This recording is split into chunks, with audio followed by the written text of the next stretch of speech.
Good evening, everyone, and welcome to the regular council meeting for Tuesday, October the 14th. It's 7 p.m. And with that, I'll just remind everyone that this meeting may be recorded, not maybe, it's going to be recorded for public viewing. And with that, do I have a motion to adopt tonight's agenda? So moved. Moved by Councillor Glant, seconded by Deputy Mayor Blinas. Questions to the motion? See no questions, all in favor? Aye. Contrary minded, motion carried. I'll just remind councillors that there's a conflict of interest declaration form in the cover. Should you have any conflicts for this evening's meeting, please fill them in and pass it into the clerk stating the reason. With that, we'll need motions for item 4.1, regular council meeting from September 8th, 2025. Do I have a motion to accept the minutes? So moved. It's moved by Councillor Glant, seconded by Deputy Mayor Blinas. Questions to the motion?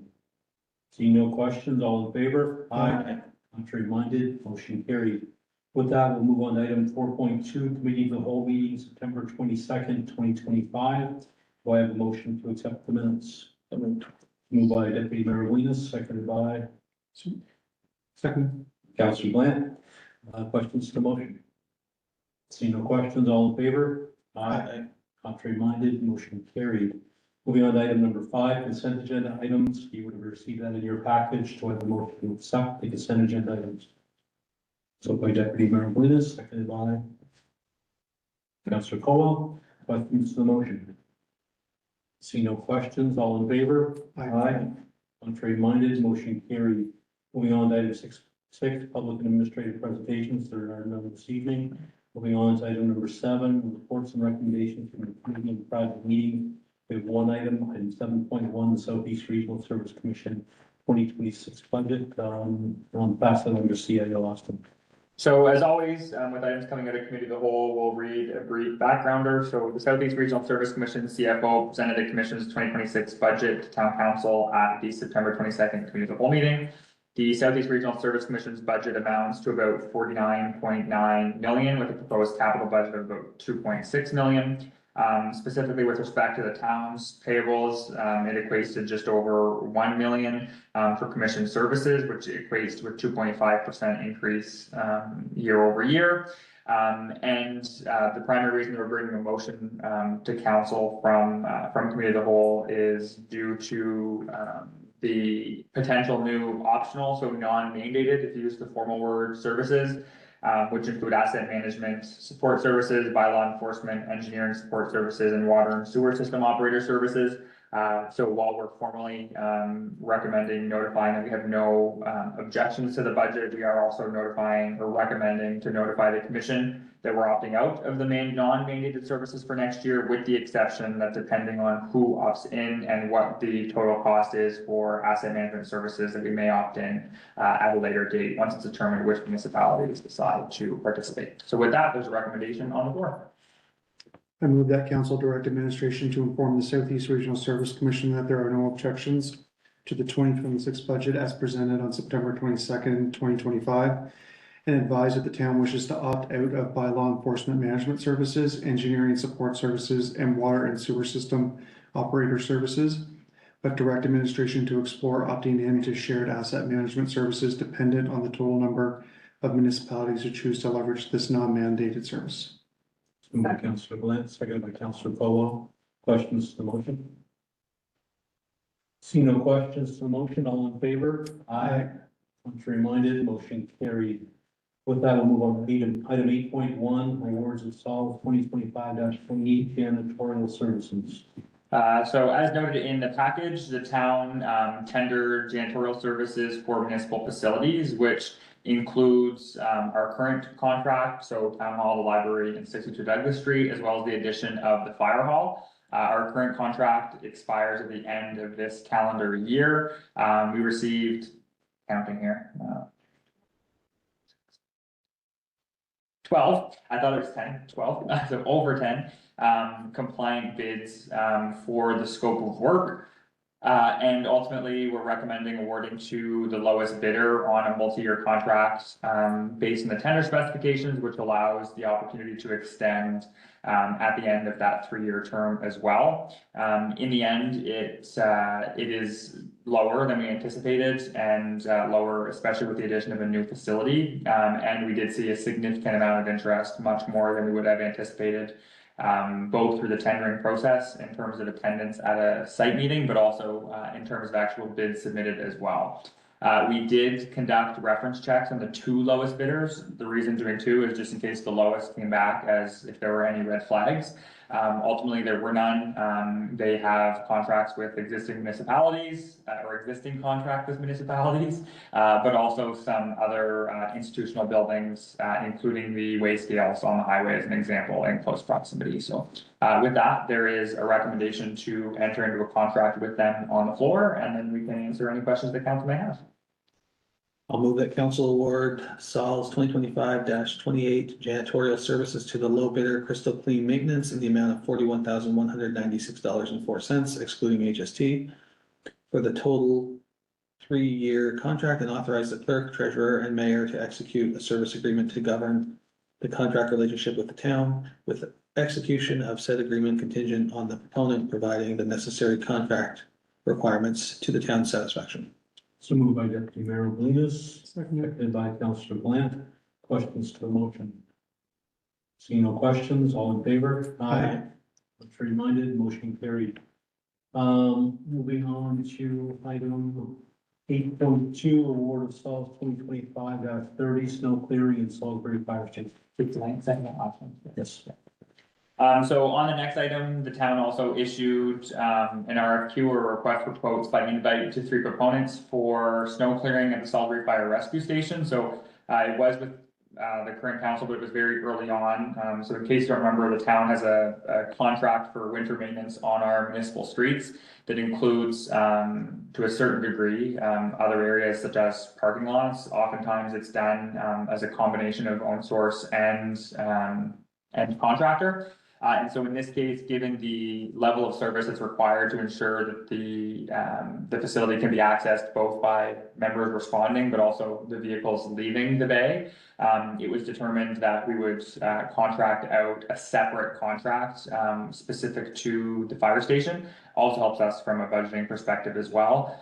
So with that, we issued it to 3, 2 of which responded. The third just had too much on the go this winter, so presumably other winters as well. Again, it's a multi-year contract and does have what we would call a high level of service compared to what we would do for residential streets. And ultimately, it's going to be a bit of a pilot, I shouldn't say pilot year, but there may be adjustments to the contract as we go through our first winter. But the contract and the tender documents permit us to do that. So permit us to make those changes in consultation with the contractor. So with that, there's a recommendation as well on the floor for the 3-year contract. And then we can answer any questions that council may have. I'll move that council award RFQ Saul's 2025-30 winter maintenance at the town of Salisbury's fire station located at 3105 Main Street to McNichols Landscaping Supplies in the amount of $114,000 plus HST for the 3-year contract, and authorize the clerk mayor to execute an agreement for these services. It's moved by Councillor Cowell, seconded by Deputy Mayor Blinas. Questions to the motion? How does that compare to what was expected? We didn't really know, to be totally honest, what was expected because the level of service is so much higher than our streets. It's a little bit higher. We had a ballpark in mind that would have come in a little bit under that, but nothing noticeable. Like if I do the quick math, just in terms of what we had in our head, and in our head being an estimate. Be about 20% higher than what we would have thought in the 3-year total. I assume it would be more like an urgent clearing. 100%. Yeah, it's higher level service. 100%. The other piece that's different here than in our other facilities is it also includes like the walkways and things too. So that often adds cost from a contractor perspective as well. Hence why we wanted to do a multi-year contract as well. It locks us in from a budgeting perspective. Additional question? Seeing none, all in favor? Aye. Contrary minded, motion carried. With that, moving on to item 8.3, grant request, Taekwondo. What did I know?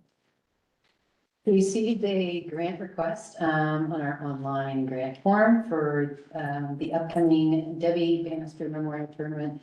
This is a Taekwondo tournament.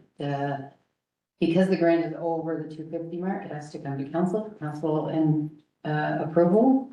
And to date, we have $47,050 that's been committed or distributed through the grant policy, which leaves us 2,950 in 2025. Now we have to feed a couple more, so it's still a little less than that, but for now, this is the not that much less.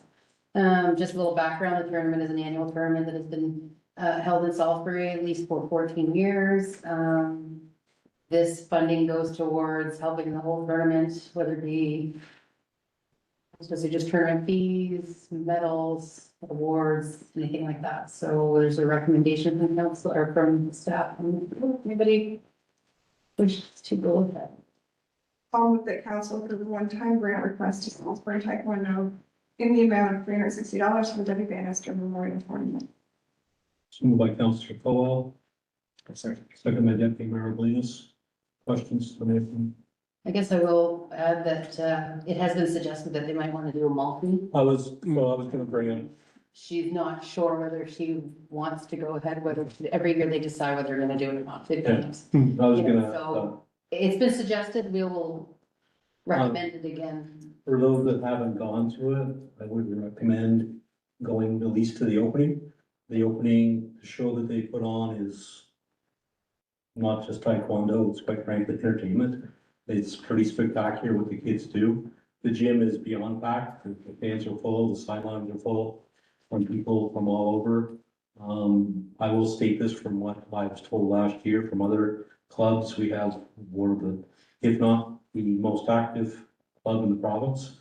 It's right among the top, and there's been masters that have been trained through this club and through her influence and family's influence. So it's definitely left a legacy around the province. I didn't really like on to the last 5 years. I learned a lot, so it's pretty phenomenal what they're doing here in our community. I competed in this tournament. Did you? Good for you. Okay, we're gonna have to, you know what? We'll have to make this an annual or we'll get. Councillor Paul demonstration No. at the next year. So just one question, like you would mention that they decide every year if they're gonna do it, do they decide if they're gonna do the tournament or whether they're gonna do a grant request? Tournament. Okay. She said, I don't want to, she kind of didn't want to do a multi-year because she said, I'm not sure for sure until all the groups, because she can't do it on her own. Yeah. So her group with the Piccadilly group and some of the other ones. But they've done it every year. So I don't know, like, they didn't do COVID, obviously, here. Nothing was done that year, but, she said, I don't know, but I've suggested, so I'll recommend it again, that she might want to do it. And then if she doesn't need it, she can just. We'll just doesn't go need for it. it. So is that what the commissioner, yeah. We give it to them and then if they use it for whatever they need to use it for, whether it's help. We would figure out what the grant looks like there would be a condition in there that just says if it doesn't happen, then we reserve the right not to give them the grant, or we can approve a one. Yeah, well, cause that was an easy one, like that's an easy one for us to go back to and just say, like, we recommend them once a year, we're doing with all of our other groups who come with one-off requests. It's a very small amount. It is. Oh, for what we're doing. 100%. You should, It takes a lot to blow me, like Neil from basketball and different sports we go to. That's one that blew me away for what they do. Okay, any additional questions? No additional questions, all in favor? Aye. Contrary minded, motion carried. With that, we'll move on to item 9, bylaws, 9.1, first and second reading of the revised bylaw. I won't touch on it, so, of the revised bylaw, number 15, Frank. So as council will recall, at committee of the whole in September, we presented a request from the Lions Club on no parking on Peter Street. And based on the direction of council to proceed, we mentioned that we bring forward an amendment to the bylaw. The process is longer this time than it would be moving forward, only in that the process or the requirement for this time around needs 3 readings because we're adding a schedule and adding wording, so we're amending the bylaw in full. So essentially, council is passing the amendment to bylaw 15, then moving forward, if we have XYZ street that council determines has no parking, is done in one motion or one resolution, as opposed to with three. So that is the change in the amendment that is on the floor. But we're happy to answer any questions that council may have, and that's the motion. I move that council have first and second readings of bylaw number 15-1, a bylaw to amend bylaw number 15, a bylaw of the municipality of Salisbury relating to traffic. Moved by Councillor Glant, seconded by Deputy Mayor Blinis. Questions to the motion? Seeing no questions, all in favor? Aye. Contrary minded, motion carried. Miss Diane. So long. That's her favorite part. First reading of bylaw number 15-1, a bylaw to amend bylaw number 15, bylaw of the municipality of Salisbury relating to traffic, be and enacted that the council of the town of Salisbury as follows. The town of Salisbury bylaw relating to traffic in the municipality of Salisbury being bylaw number 15 enacted on April 14th, 2025 is hereby amended by adding the following to section 6, no stopping, standing, or parking of a vehicle. So 6A 9. I'm not good with Roman numerals. On any highway portion of highways within the town of Salisbury designated as no parking zones signed accordingly as shown in Schedule I of this bylaw. So first reading now to second reading with my glasses. Bylaw number 15-1, a bylaw to amend bylaw number 15, a bylaw of municipality of Salisbury relating to traffic being enacted by the council of the town of Salisbury as follows. The town of Salisbury bylaw relating to traffic in the municipality of Salisbury being bylaw number 15 enacted on April 14th, 2025 is hereby amended by adding the following to section 6, no stopping, standing, or parking of a vehicle. So 6AIX on any highway or portion of highway within the town of Salisbury designated as no parking zones, signed accordingly as shown in Schedule I of this bylaw. Okay. So again, the council can make any changes of this amendment before the reading, final reading, third reading, and that can probably only be done by title. Yeah. Yeah. Don't think we had a problem. We'll copy that. No. Should be there Of of the bylaw. the amendment? It should, I think it has Diane's name on it. Yeah, amendment 15-1 amendment, Diane. It's the second attachment. Okay. It is the text that she just read though, with the schedule, yeah. And then we post a consolidated one, right? Like we post, We can, Yeah. you can post both or consolidate, but sometimes it's easier to consolidate because people. people look at the file. And, yeah. Yeah, okay, perfect. Okay, thank you very much. With that, we'll move on to item number 10, closed Did we get session. all in favor? We already- We did? Oh, we did? Oh, right, you did. did. Okay. Yes, sorry. We've done enough of these, we've started out the group and. I know. Okay, moving on to item number 10, closed session, item 10.1, financial 68(1)C Local Governance Act, and 10.2, land 68(1)D Local Governance Act. With that, I need a motion to enter into closed. So moved by Deputy Mayor Blinis, seconded by Councillor Clant. Questions to the motion? Seeing no questions, all in favor? Aye. Contrary minded, we're going to close.